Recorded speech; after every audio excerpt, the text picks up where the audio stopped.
Sabado ng madaling araw na magkaroon ng bakbakan sa pagitan ng Force Recon Class 18 ng Philippine Marines at ng Abu Sayyaf Group sa Barangay Tugas sa bayan ng Paticol, Sulu.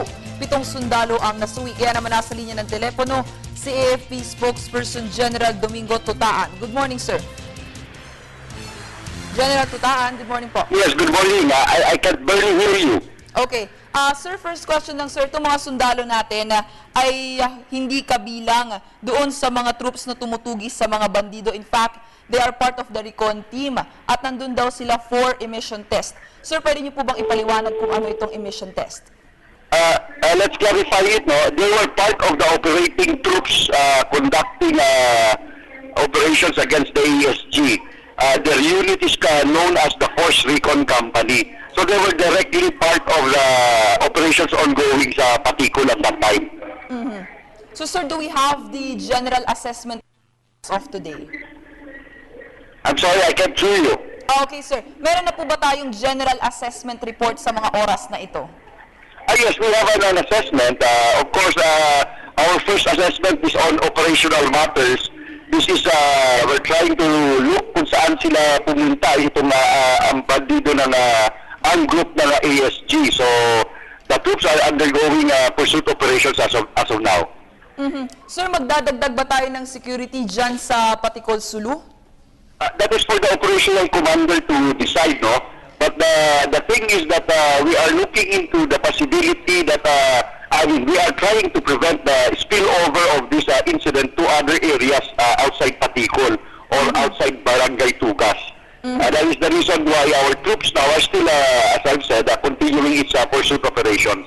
Okay. Pero sir, itong mga sundalong naiwan, yung ibang sundalo dyan sa area, balik operasyon pa naman sila dyan sa Sulu? Yes, of course. Yung ating troops were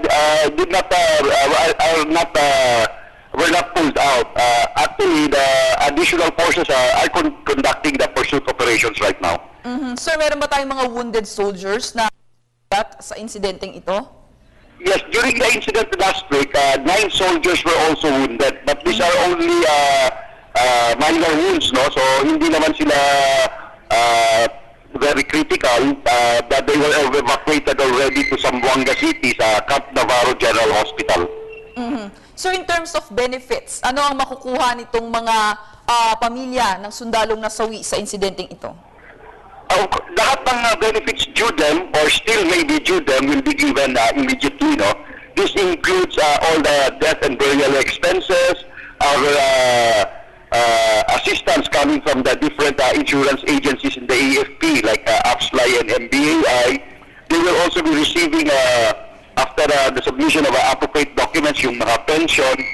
And the AFP Educational System Benefit Office is also looking into possibility giving scholarships to the offsprings o kaya yung mga minor siblings ng ating kasundaluhan na namatay dito. Okay. So, yung mga residente sa lugar ng Paticol, Sulu is nanganganib ba ang kanilang sitwasyon dahil matapos tong insidenteng ito?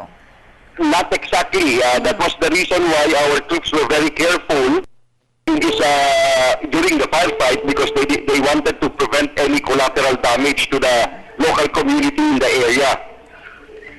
So, have we created any local task force para matugis itong mga rebelding ito?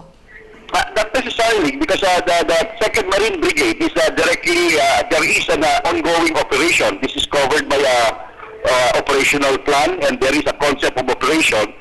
And Western Mindanao Command under Lieutenant General Ray Ardo is the one supervising operationally these efforts ongoing right now. Okay. Sir, lilinawin may I just clarify that this is an ongoing thing. This is not out of the blue operation. This is a continuing operation covered for in the implementing plan of Western Mindanao Command.